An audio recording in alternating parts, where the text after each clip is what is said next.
बिस्मिल्लाहिर्रहमानिर्रहीम। दोस्तों, rent loss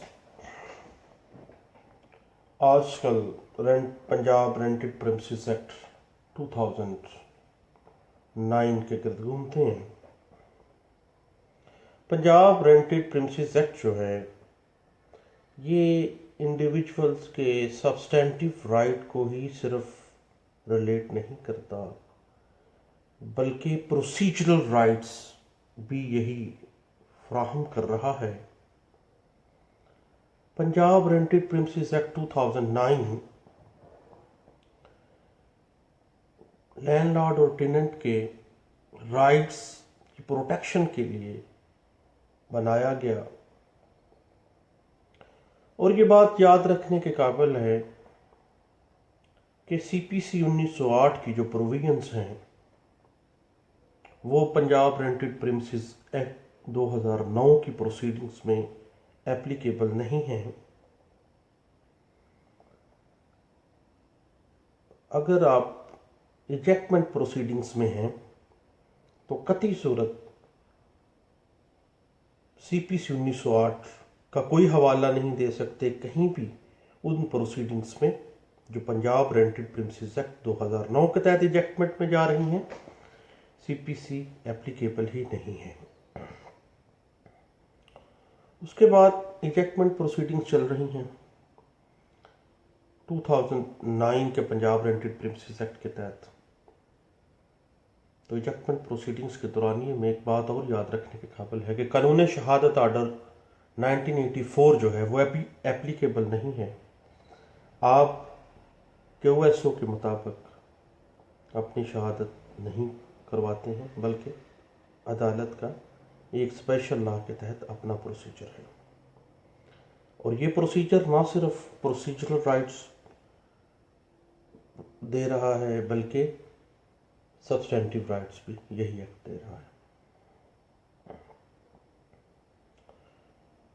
इसी एक्ट की सेक्शन 15 जो है वो ग्राउंड्स ऑफ इविक्शन जो है वो प्रोवाइड करती हैं, और यही एक्ट जो है ये powers of civil court vested in rent tribunal ये भी हमें प्रोवाइड कर रहा है। अब हम देखते हैं कि हम किरायादारी शुरू कैसे होती है। किरायादारी टेनेंसी एग्रीमेंट से शुरू होगी, जिसको मुआहदा किरायादारी कहते हैं। मुआहदा किरायादारी सेक्शन 6 उसकी जो सब सेक्शन है ए, उसमें यह वाज़ेह किया गया है कि टेनेंसी एग्रीमेंट जो है वो आगाज करेगा लैंडलॉर्ड और टेनेंट के रिलेशनशिप। अब हमने ये देखना है कि जो मुआहदा किरायादारी हम लिखने जा रहे हैं उसमें कौन कौन से पार्टिकुलर्स देने पड़ेंगे। पहले नंबर पे particulars of landlord and tenant, किरायादार और जो मालिक है उस प्रीमिसेस का, लैंडलॉर्ड जो है उसके तमाम पार्टिकुलर्स देंगे। नंबर 2 डिस्क्रिप्शन ऑफ प्रीमिसेस, ये मकान ये बिल्डिंग क्या है, किस जगह पे ये मौजूद है, उसके तमाम पार्टिकुलर्स डिस्क्रिप्शंस देंगे, कितने कमरे हैं, कितने हॉल्स हैं, सारा। तीसरे नंबर पे जो चीज़ देखने वाली है वो है पीरियड ऑफ टेनेंसी का दिया जाना, कि कितने अरसे के लिए ये टेनेंसी क्रिएट की जा रही है। उसके बाद चौथे नंबर पे रेट ऑफ रेंट लिखेंगे कि क्या किराया होगा, 4,000, 5,000, 10,000, लाख, 2 लाख जो भी। और उसके साथ ही rate of enhancement of rent जो है, सालाना कितना किराया बढ़ेगा, ये भी आप उसमें लिखेंगे। उसके बाद ड्यू डेट जो है किराए की वो भी लिखेंगे। Mood off payment of rent वो भी आप लिखेंगे कि किराया हर महीने की 5 तारीख को किरायादार उसके घर आके कैश में अदा करेगा या चेक में देगा या मनी ऑर्डर देगा, जो भी मूड है वो उसमें टेनेंसी एग्रीमेंट में लिखा जाना जरूरी है। और अगर बैंक के जरिए किराया दिया जा रहा है तो particulars of the bank account of landlord लिखें कि लैंडलॉर्ड का ये बैंक अकाउंट नंबर है, इसमें ये हर महीने की 5 तारीख को या 10 तारीख को किराया जमा करवाया करेगा। उसके बाद पर्पस लिखना है कि किस मकसद के लिए आप जो लैंडलॉर्ड है वो प्रीमिसेस को रेंट आउट कर रहा है। रेजिडेंशियल पर्पस है, कमर्शियल पर्पस है, इंडस्ट्रियल पर्पस है, जो भी पर्पस है वो आपने लिखना है। लेकिन एक बात याद रखिएगा कि वो पर्पस लीगल होना चाहिए। ये ना हो कि वहाँ पे अफ्यूम बनाने का कारखाना लगाया जा रहा हो या चर्च बनाने का कारखाना या जाली अद्वियात बनाने का। तो ये पर्पस बाकायदा आपने लिखना है कि एक कारखाना या एक कमर्शियल पर्पसेस के लिए इस्तेमाल किया जाएगा इसके प्रीमिसेस, या ये रेजिडेंशियल पर्पस के लिए इस्तेमाल किया जाएगा। उसके बाद अमाउंट ऑफ एडवांस लिखा जाएगा कि कितना पैसा एडवांस किराए में दिया जा रहा है, और सिक्योरिटी या पगड़ी अगर कोई है तो ये बात भी लिखी जाएगी। एक बात जहन में रखिएगा कि एडवांस होता है, ये जो हमारे यहाँ आम तौर पे मूड बनाया जाता है कि 10 लाख एडवांस होगा जो कि किराया में काट लिया जाएगा। बेतहाशा हाई कोर्ट्स और सुप्रीम कोर्ट्स की अथॉरिटीज़ मौजूद हैं कि एडवांस मनी होनी चाहिए, वो किराए में एडजस्टमेंट नहीं होनी चाहिए उसकी। उसके बाद जनाब मामला है section 16 of Punjab rented premises act का कि जो रेंट ट्रिब्यूनल है वो क्रिएट कैसे हो गया। उसमें यह है कि प्रोविंशियल गवर्नमेंट जो है, सूबाई हुकूमत जो है, वो एक रेंट ट्रिब्यूनल एक डिस्ट्रिक्ट के अंदर या एक एरिया के अंदर बनाएगी। वो एक या एक से ज़्यादा स्पेशल जजेस होंगे रेंट ट्रिब्यूनल के, और जो पंजाब गवर्नमेंट है वो अपॉइंट करने से पहले किसी सिविल जज को रेंट ट्रिब्यूनल का जज बनाने से पहले लाहौर हाई कोर्ट लाहौर से कंसल्ट करेगी, और after consultation of Lahore high court Lahore जो है वो बाकायदा रेंट ट्रिब्यूनल के तौर पे वो रेंट ट्रिब्यूनल इस्टेब्लिश होगा। ये प्रोविजन है सेक्शन 6 सब सेक्शन 2 की। और लाहौर हाई कोर्ट लाहौर जो है वो किसी भी सिविल जज को या जुडिशल मजिस्ट्रेट को रेंट ट्रिब्यूनल के तौर पर काम करने का इख्तियार दे सकती है। किसी भी एरिया के अंदर एक से ज़्यादा जुडिशल मजिस्ट्रेट या सिविल जजेस को इख्तियार दे सकती है। तो पंजाब रेंटेड प्रीमिसेस एक्ट 2009 की सेक्शन 16 जो है वो रेंट ट्रिब्यूनल जो है वो क्रिएट कर रही है, जो जिसका इख्तियार Lahore high court Lahore Punjab government के साथ कंसल्टेशन, इन दोनों की बाहमी कंसल्टेशन होती है, और वो किसी सिविल जज को या किसी जुडिशल मजिस्ट्रेट को उसके इख्तियारात दिए जाते हैं, बाख्तियार किया जाता है एज ए रेंट ट्रिब्यूनल। उसके बाद सेक्शन 17 की सब सेक्शन 2 जो है वो जो है रेंट रजिस्ट्रार जो हैं उसको क्रिएट करते हैं। उसकी जो गवर्नमेंट है वो एक रेंट रजिस्ट्रार को एक डिस्ट्रिक्ट के अंदर बनाएगी, और रेंट रजिस्ट्रार जो है वो टेनेंसी एग्रीमेंट के पार्टिकुलर्स को रजिस्टर करेगा, या कोई भी जो एग्रीमेंट है रेंटेड प्रीमिसेस के रिलेटेड, कोई अगर एग्रीमेंट टू सेल भी हो जाता है या कोई भी ऐसा एग्रीमेंट जो होता है टेनेंट और लैंडलॉर्ड के दरमियान, तो वो आपस में उसको तय कर सकते हैं। उसको रजिस्टर्ड करवाने के लिए वो राब्ता कर सकते हैं रेंट रजिस्ट्रार के पास। उसमें जनाब अगर दरखास्त इजेक्टमेंट चल रही है रेंट ट्रिब्यूनल के पास तो उसका फैसला 4 माह के अंदर अंदर करना लाजमी है। ये बात कही गई थी 2017 MLD पेज है 53 में।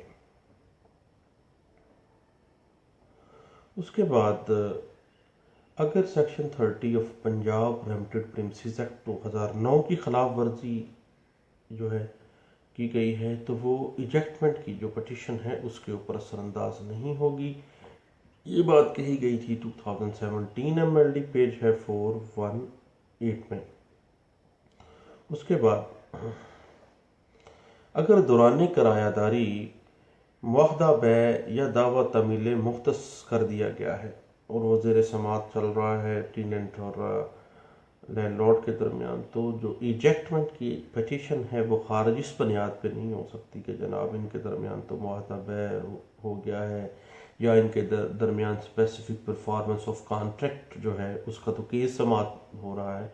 इस बिना पे इजेक्टमेंट पटिशन जो है वो खारिज नहीं होगी। ये बात इंटरप्रेट की गई है 2016 CLC पेज है 1832 में।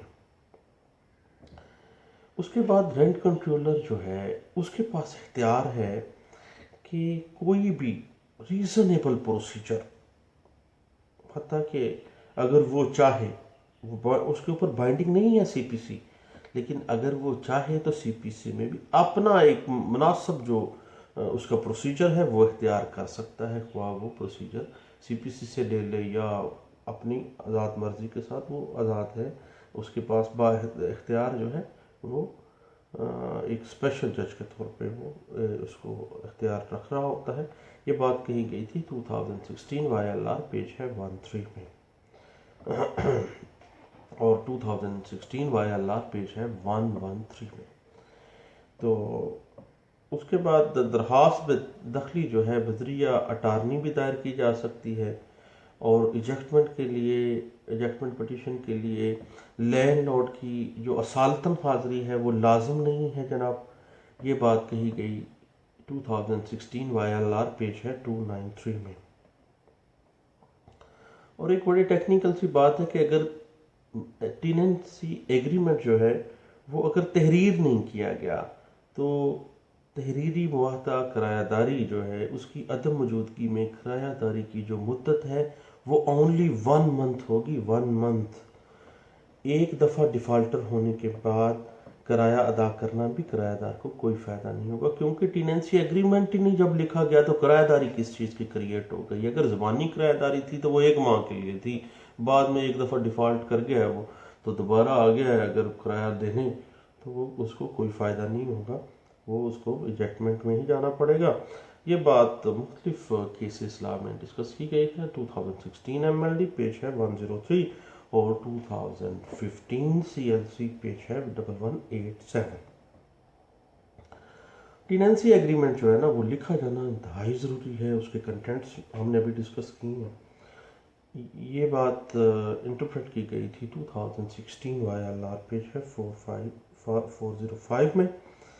और रेंट कंट्रोलर अगर कोई दरमियानी हुक्म जारी करता है, कोई इंटरम आर्डर देता है, तो उसके खिलाफ रिट पटिशन जो है वो मेंटेनेबल नहीं है। यहाँ पे ऐसे होता है कि रेंट ट्रिब्यूनल, रेंट कंट्रोलर ने अगर कोई इंटरलोकेटरी आर्डर जारी कर दिया है तो चलो जी रिट पटिशन में जाते हैं, वहाँ से खारिज करवा के वापस आ जाते हैं। ये तरीक़ाकार ठीक नहीं है। कानून कहता है कि अगर रेंट कंट्रोलर का इंटरलोकेटरी कोई भी जो आर्डर है उसके खिलाफ writ petition under article 199 constitution of Pakistan 1973 maintainable ही नहीं है। और इस बात को इंटरप्रेट किया गया एक केस लॉ में 2015 CLC पेज है 663 में। और जनाब इजेक्टमेंट की पटिशन चल रही हो और टेनेंट कहे कि मैंने तो पगड़ी दी है, एक लंबी चौड़ी रकम दी है पगड़ी की, तो दावा बेदखली का फैसला करते हुए पगड़ी की रकम का फैसला करना भी रेंट कंट्रोलर की दायरा इख्तियार में है। उसका ही फ़र्ज़ है कि वो पगड़ी का फैसला भी वही करेगा। ये बात कही गई 2015 YLR पेज है 1647 में। उसके बाद अगर टेनेंसी एग्रीमेंट नहीं है, कोई किराए की रसीद नहीं है, तो मालिक और किरायादार का कोई ताल्लुक ही साबित नहीं होता।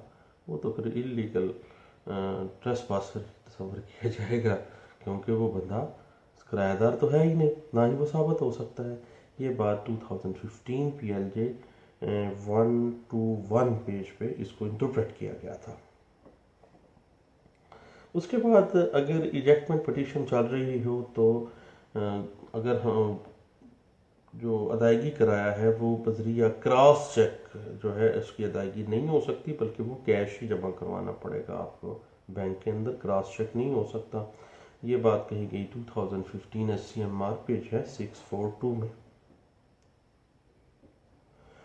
उसके बाद रेंट कंट्रोलर अगर कोई एक्स पार्ट ऑर्डर जारी कर देता है, दूसरी पार्टी की अदम मौजूदगी में एक ऑर्डर जारी हो सकता है तो कर देता है, तो देन उसकी जो लिमिटेशन है वो ओनली 30 डेज है। 30 डेज के अंदर अंदर आपने उसको यकतरफा ऑर्डर को मनसूख करवाना है। ये बात कही गई 2015 CLC पेज है 620 में। उसके पास बाद अगर रुपए की वैल्यू जो है वो डाउन हो गई है, इन्फ्लेशन रेट बढ़ गया है, पैसे की कदर कम हो गई है, तो पगड़ी की रकम में इजाफे का जो फैसला है, क्योंकि उस जमाने आज से 20 साल पहले पगड़ी दी गई थी जनाब 1 लाख रुपया, तो आज के दौर में उस दौर के 1 लाख और आज के दौर में बड़ा फ़र्क है जनाब। डिवैल्यूएशन हो गया है रुपया, और ये सारे रुपए की कदर के कम होने का जो फैसला है, पगड़ी की रकम में इजाफा होना है, उसका फैसला करना भी रेंट कंट्रोलर का फ़र्ज़ है, क्योंकि किराएदार ने वक़्त के साथ किराया बढ़ा दिया था। जब किराया बढ़ा है तो पगड़ी की जो अमाउंट थी, जो उसके पास एडवांस रकम पड़ी रही है, उसका फैसला करना भी रेंट कंट्रोलर की जिम्मेदारी है। ये बात कही गई। ये बात नहीं है कि जी 2 लाख रुपया एडवांस दिया तो 2 लाख ही वापस मिलेगा 20 साल बाद, ये और पगड़ी की रकम का भी इसी तरह ये सारा फैसला करना रेंट कंट्रोलर के पास ज़ुमरे में आता है, उसी के फ़र्ज़ में आता है। ये बात तय की गई थी 2015 YLR पेज है 1617।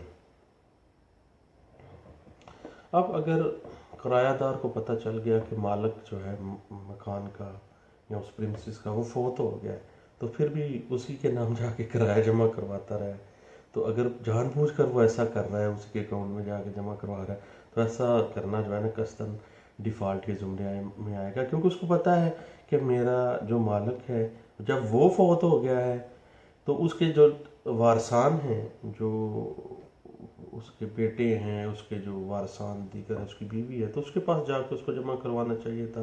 लाजमी बात है, जायदाद की वरासत उसके मरने के बाद इफेक्टिव हो गई है। ये बात तय की गई 2015 YLR पेज है 1179 में। और अगर किराएदार जनाब रिलक्टेंट है, जाओ मैंने किराया नहीं जमा करवाना, तो फिर एडजस्टमेंट की बेहतरीन हो जाएगी इसकी ग्राउंड। तो 2015 CLC पेज है 2229, इसको इंटरप्रेट किया गया है।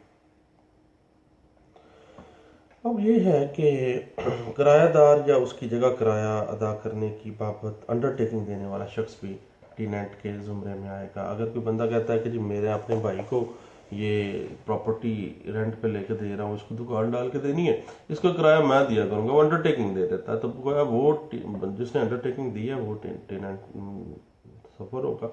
ये बात कही गई 2015 MLD पेज है 71 में।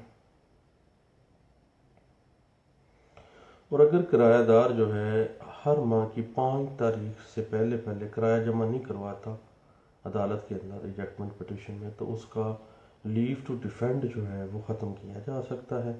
ये बात कही गई 2015 MLD पेज है 1342 में। और अगर लैंडलॉर्ड खुद किराया नहीं वसूल करता, बल्कि अपनी जगह पे उसने किसी और बंदे को अथॉरिटी दी है कि वो जाके किराया वसूल कर ले, तो जो किराया वसूल करने वाला शख्स है वो भी लैंडलॉर्ड के जुमरे में आएगा, क्योंकि उसके पास लैंडलॉर्ड की अथॉरिटी मौजूद है। उसने कहा है कि मेरी जगह पे जाकर तुम किराया वसूल करो, तो वो लैंडलॉर्ड के जुमरे में ही आएगा। ये बात कही गई 2015 MLD पेज है 171 में, और 2015 YLR पेज है 1179 में। उसके बाद मुआदा किराएदारी जो है उसको रजिस्टर्ड करना लाजम है, अदरवाइज जुर्माना अदा किए बगैर तो दावा खारिज होगा। जुर्माना आपको पता है कि कितने कितने % अदालत कर सकती है। ये बात कही गई 2015 YLR पेज है 2045। और किराएदार जो है मुआहदा किराएदारी ख़त्म किए बगैर मुआहदा बैच से मुस्तफ़ीद नहीं हो सकता। अगर किराएदार ये कहता है कि जी मैंने तो ये प्रीमिसेस खरीद लिया है तो भाई पहले किराएदारी तो ख़त्म करो, पहले ये इजेक्ट हो ना, या इस प्रॉपर्टी को आप खाली कर दें, इजेक्टमेंट मुकम्मल कर दें, देन आप मुआहदा बैग की स्पेसिफिक परफॉर्मेंस में आ जाएं। क्योंकि अगर आप कह रहे हैं कि जी मैं किराएदार था और किराएदारी के दौरानिए में ही मैंने एग्रीमेंट टू सेल हो गया, तो आप स्पेसिफिक परफॉर्मेंस तभी आपका मेंटेनेबल होगा जब आप किरायादारी को ख़त्म करेंगे, आप वहाँ से फारग हो जाएं, इजेक्टमेंट कर दें, तो देन ये बात कही गई 2015 YLR पेज 1092 में, और 2012 MLD पेज है 108 में। उसके बाद अगर लैंडलॉर्ड रिलक्टेंट हो गया भाई खाली कर दो, मैंने तो किराया नहीं लेना, अगर वो ऐसा कर रहा है तो जो किराया है वो अदालत में जमा करवाया जा सकता है। उसका तमाम प्रोसीजर जो है वो 2014 MLD पेज 1084 में कहा गया है। और अगर किराएदार जो है अदालत के हुक्म के बावजूद किराया जमा नहीं कर रहा, अदालत को दे ही नहीं रहा हर माह की 5 तारीख से पहले पहले, तो उसका लीव टू डिफेंड, अगर वो आ गया लीव टू डिफेंड के लिए, तो वो नहीं उसको किया जाएगा। ये बात कही गई थी 2014 CLC पेज है 929 में। और एक और बात ध्यान में रखिएगा कि पंजाब रेंटेड प्रिमिसेस एक्ट जो है ना, उसकी कुछ लिमिटेशन है। कैंट के एरिए में 0/0 इसका कोई एप्लीकेशन नहीं है, और कोई ऐसा प्रिमिसेस जो रूरल एरिया में है, रूरल एरिया में मौजूद है, मसलन किसी रूरल एरिया में कोई प्रिमिसेस मौजूद है, तो वहाँ पे भी पंजाब रेंटेड प्रिमिसेस एक्ट जो है वो एप्लीकेबल नहीं होगा, और कैंट के एरिया में भी एप्लीकेबल नहीं है। ये बात कही गई 2014 CLC पेज 832 में। और अदायगी किराए को अगर रसीदात के ज़रिए साबित नहीं ना किया जाता तो ये इजेक्टमेंट की एक ग्राउंड है, क्योंकि किसी किस्म की किराए की कोई रसीद ही नहीं क्रिएट की गई। ये बात तय की गई 2014 MLD पेज है 1012 में। और अगर इजेक्टमेंट पटिशन दायर की गई है तो जो किराएदार है वही फौत हो जाता है, तो इजेक्टमेंट पटिशन मेंटेनेबल नहीं है, बंदे भी फौत हो गया। ये बात कही गई है 2014 YLR पेज है 2598 में। और उसके बाद इजेक्टमेंट पटिशन में जब आप नोटिस करते हैं अपने टेनेंट को, तो दावे की नकलें और जो जो आपने अटैच की हैं डॉक्यूमेंटेशन, उसकी नकूल नोटिस के हमरा भिजवाना ये लाजम है। कल कला को इस बिना पे वो इतराज़ कर सकता है कि मुझे तो जनाब दावे की कॉपी नहीं दी गई। ये बात कही गई, इंटरप्रेट की गई लाहौर हाई कोर्ट के एक फैसले में 2014 PLD में, पेज है 87, जिसमें ये रिपोर्ट किया गया था। उसके बाद अगर इजेक्टमेंट पटिशन चल रही है और उसके दौरानिए समात के दौरानिए में जो प्रीमिसेस है, जो जायदाद है, वो बेच दी गई है, तो जायदाद को ख़रीदने वाला जो है वो फ्री के मुकदमा नहीं है। मामला सिर्फ उस लैंडलॉर्ड का और उस टेनेंट का है। जो तीसरी पार्टी ने खरीद लिया है ना उस प्रीमिसेस को, वो फ्री के मुकदमा नहीं बन सकता। ये बात कही गई 2013 YLR पेज है 1881 में। अब बहुत सेटल्ड प्रिंसिपल है कि किराएदार को अगर प्रीमिसेस के ऊपर कोई हक जताना है कि एग्रीमेंट तो सेल मेरे नाम पे हो गया, इसने मुझे ज़बानी बैय कर दी है, मेरी जनाब अब ये प्रॉपर्टी हो गई है, मैंने जनाब ये लेनी है, तो कोई भी राइट साबित करने के लिए पहले उस जायदाद को इजेक्टमेंट में जाना होगा, पहले उस जायदाद को खाली कर देगा, किराएदारी को ख़त्म करेगा, फिर वो आएगा स्पेसिफिक परफॉर्मेंस ऑफ कॉन्ट्रैक्ट में कि अब ये मेरी प्रॉपर्टी है, मैं यहाँ पे किराएदार था, तो मुझसे जनाब इसने सौदा कर लिया, अब मैं specific performance of the contract में आ गया। ये बात कही गई थी 2013 YLR पेज 2714 में। उसके बाद अगर हक मलकियत तब्दील नहीं हुई तो नया मालिक जो है वो किराएदार को डिफ़ॉल्टर करार नहीं दिलवा सकता, और डिफ़ॉल्टर साबित होने की सूरत में इससे मुतल्लक इशू फ्रेम करना लाजम नहीं है। ठीक है, ये बात तो तयशुदा है कि जब अगर रसीदाते किराया जो है वो क्रिएट नहीं की गई, तो देन किराया दिया ही नहीं क्या गया। ये बात कही गई थी 2013 CLC पेज है 258 में। और उसमें एक और यहाँ पे हमारे यहाँ कॉन्सेप्ट है, मिसकंसेप्शन है कि पगड़ी जो है वो किरायादारी को लामहदूद कर देती है। नो भाई, ऐसी कोई बात नहीं है। पगड़ी किरायादारी को लामहदूद नहीं करती, बल्कि वो एडवांस मनी है। पगड़ी जो है वो ये मैक्सिमम ये आप कह सकते हैं कि जी वक्त के साथ साथ पैसे की वैल्यू कम हो गई है, इस वजह से ये पैसा जो लाख रुपया पगड़ी दी थी वो 10 लाख मिलना चाहिए। ये तो भाई फैसला करना जो है वो रेंट कंट्रोलर का काम है। ये बात कही गई थी 2013 SCMR पेज है 1520 में।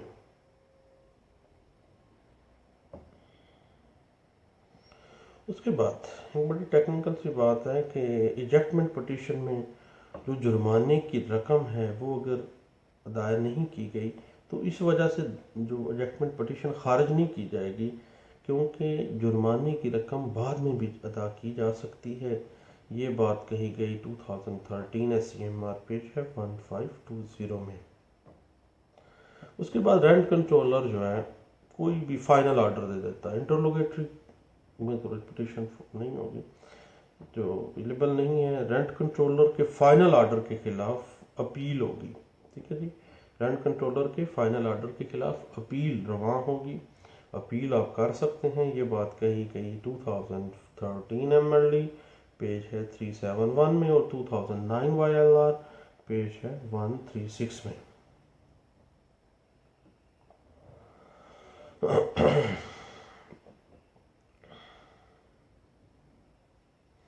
उसके बाद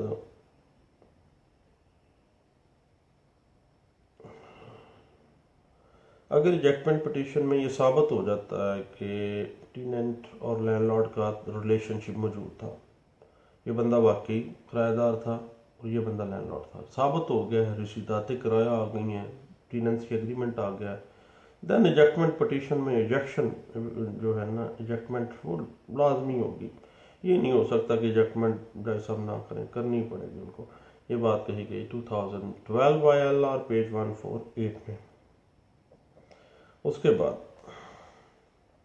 अगर कानून के मुताबिक उसको नोटिस नहीं भेजा गया किराएदार को, तो यक तरफा कार्रवाई नहीं की जा सकती जनाब।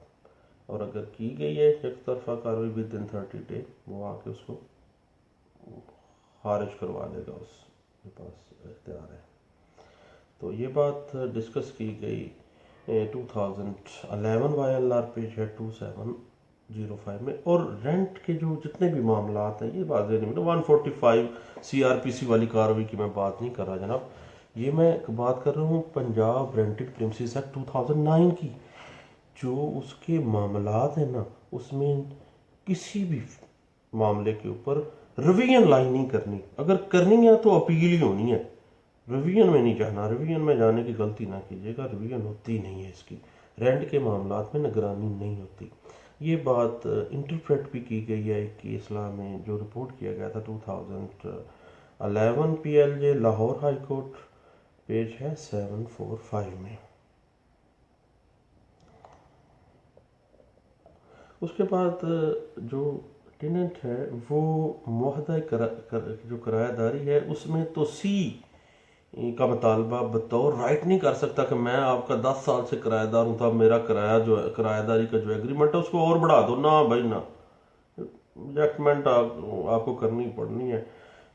आप ये मुतालबा करना आपका हक ही नहीं है किराएदार का कि जी मैं चूँकि पुराना किराएदार हूँ, मैं आपको रेगुलर किराया दे रहा हूँ, तो जो टेनेंसी एग्रीमेंट है उसमें जनाब तो सी कर दें, तो सी करना बत्ती सूरत उसका राइट ही नहीं है और वो इसको एज ए राइट वो क्लेम नहीं कर सकता। ये बात कही गई 2011 CLC पेज है 755 में। और उसके बाद अगर टेनेंट मालिक को बताए बगैर उसके प्रीमिसेस में कोई रद्दोबदल करता है, कोई तमीरात करता है, मिस्त्री लगा लेता है जनाब, कोई दीवारें बनाना शुरू कर देता है, कोई दीवार गिराना शुरू कर देता है, तो ये एक बेहतरीन ग्राउंड ऑफ इजेक्टमेंट है और इसकी बुनियाद पे भी इजेक्टमेंट पिटीशन दायर की जा सकती है। ये बात कही गई है 2010 CLC पेज है 819 में।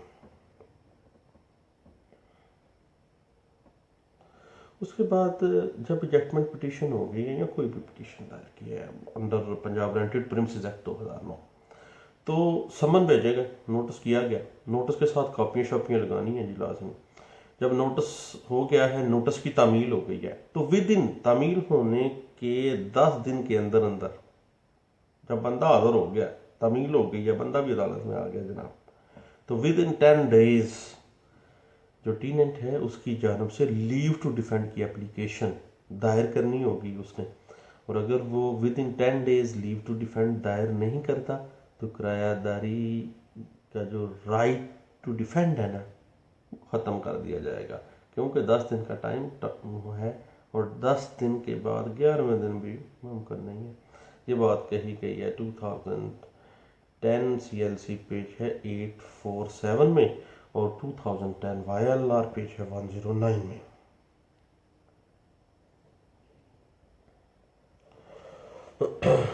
और उसके बाद अगर किसी बिल्डिंग का कोई सौदा चल रहा है, उधर से जजमेंट पिटीशन भी चल रही है, या जनाब अभी कोई मसला भी नहीं है, किरायादार वहाँ पे किराया दे रहा है, तो मालिक ने बाहर बाहर से सौदा कर दिया उस बिल्डिंग का, तो भाई कतई सूरत ज़रूरी नहीं है कि जो लैंडलॉर्ड है वो पहले किरायादार को नोटिस करता कि भाई ये प्रॉपर्टी जो मैंने तुमको किराए पे दी है अब मैं सेल आउट करने जा रहा हूँ। ना भाई ना, ऐसे नहीं है, क्योंकि आर्टिकल 23 और article 24 of constitution of Pakistan 1973 उसको right of property and right of safeguard property जो है वो प्रोवाइड कर रहा है।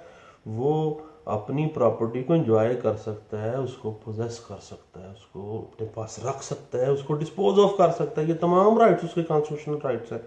अब वो अपने राइट्स में अपने किराएदार को तो शामिल नहीं करेगा कि भाई अब मैं बेचने लगा हूँ, आ जा भाई, ऐसे नहीं है। उसको नोटिस करना भी लाजमी नहीं है, कतई सूरत कोई ज़रूरत नहीं है उसको बताने की भी। तो क्योंकि बिल्डिंग की अगर सौदा करना है, फ़रोख्त करनी है, मलकियत तब्दील करनी है, तो किराएदार को नोटिस करना कोई लाजमी नहीं है। ये बात इंटरप्रेट की गई एक केस लॉ में जो रिपोर्ट किया गया था 2010 MLD पेज है 1988 में। उसके बाद जनाब अगर किराएदारी की मुद्दत 1 साल से ज़्यादा है तो उस टेनेंसी एग्रीमेंट को रजिस्टर्ड करवाना लाजम है, अदरवाइज 0/0। ये बात कही गई 2009 YLR पेज है 2294 में। और अगर फर्ज करें कि नया मालिक आ गया है, पहले मालिक ने प्रॉपर्टी सेल आउट कर दिया, नया मालिक आ गया, या उसने प्रॉपर्टी सेल आउट की, तो वो जो नया मालिक आया है वो स्पेसिफिक परफॉर्मेंस की डिग्री लेके आ गया, नया मालिक आ गया, पुराना लैंडलॉर्ड चला गया, वो फरोख्त कर गया है, ठीक है जी। तो वो जो नया आने वाला मालिक है वो भी किराएदार को इलीगली बेदखल नहीं कर सकता, कानूनी तौर पर बेदखल कर सकता है, क्योंकि किरायादार अब नए मालिक का, जो नया मालिक है उस प्रीमिसेस का, उसका किरायादार तस्वर किया जाएगा। ये बड़ा टेक्निकल सा इशू है, ये इंटरप्रेट किया गया 2009 MLD पेज है 286 में। उसके बाद किरायादार जो है अगर बिजली के बिल, पानी के बिल, सुई गैस के बिल ही नहीं अदा कर रहा, कमेटी की फीस ही नहीं अदा कर रहा, तो वो डिफॉल्टर करार दिया, और ये एक बेहतरीन ग्राउंड हो सकती है इलेक्शन के लिए। ये बात 2008 CLC पेज 446 में भी इंटरप्रेट की गई है। उसके बाद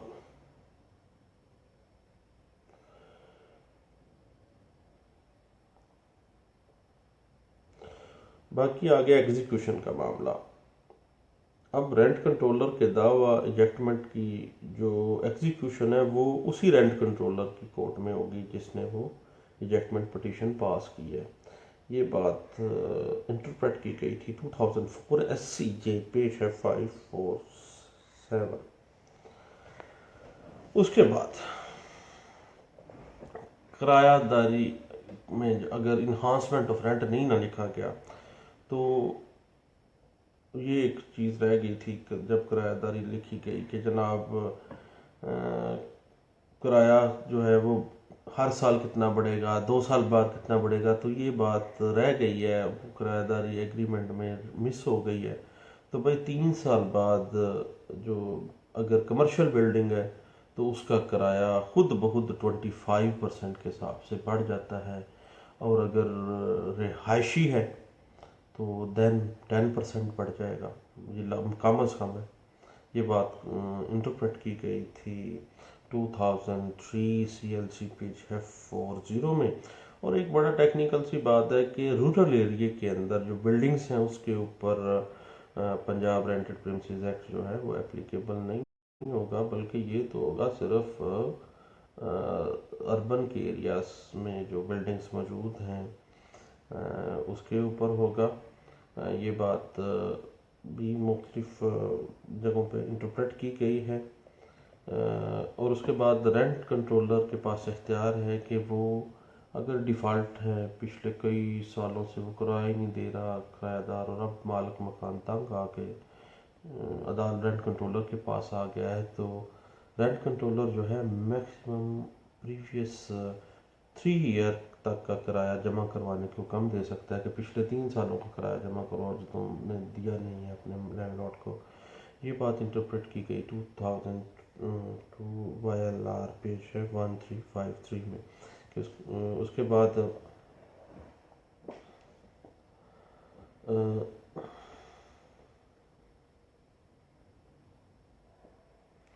ये जनाब चंद एक चीज़ें थी जो रेंट लॉज को डील करती हैं।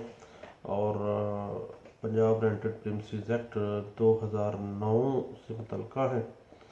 और इसमें सबसे अहम प्रोविजन तो यही है कि application of CPC and QSO बाख्तियार है जी रेंट कंट्रोलर। और रेंट कंट्रोल जो ट्रिब्यूनल है वो सेक्शन 16(2) के तहत कैसे वजूद में आता है, टेनेंसी एग्रीमेंट किस तरह क्रिएट किया जाता है, ये तमाम चीज़ें बड़ी अहम है जो हमें सिविल करने वाले जो वकाला हैं उनको पता होनी चाहिए। मैंने सोचा अपने दोस्तों के साथ भी ज़रूर ये शेयर करनी चाहिए जनाब। तो अगर सुन लेते हैं तो आपकी मेहरबानी है, नहीं सुनते तो अनफ्रेंड करें और छोड़ें जनाब। थैंक यू, अल्लाह हाफिज़।